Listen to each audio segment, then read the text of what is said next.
DOH Bicol pig-engganyar ang publiko na magsulot nin face mask urog na ngunya na may kumpirmadong kaso na nin pertussis sa rehiyon. Mga aki na dai pa bakunado kontra sa nasabing helang dapat subuot na idistansya nguna urog na sa mga matataong lugar. Uyan report ni Chris Novello.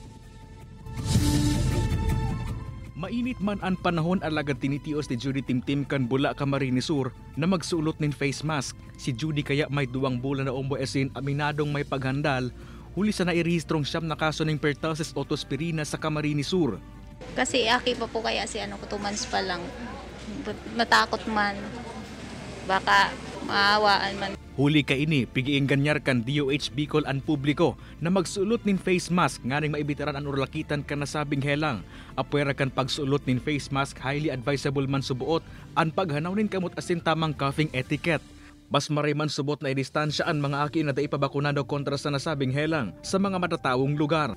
Ang mga nag-aalaga ng mga bata na may sakit na pertussis, ugaliin ang pagsusuot ng face mask para naman sa mga nanay at mga tagapag-alaga ng sanggol na may sintomas ng pertussis, agarang ikonsulta ang mga ito sa pinakamalapit na health center. Ang pentavalent vaccine ang bakuna kontra sa pertussis asin iba pang life-threatening diseases na itinatao po on first 2 months. Ang Municipal Health Office Bula, hinahalat pa ang replenishment kan nasabing bakuna nga ni makapuon liwat kan pagbabakuna sa mga residente. Last December po, mayroon pa kaming vaccine yan. Kaya naka-immunize pa kami po ng mga age 1.5 months. Waiting po kami ng vaccine.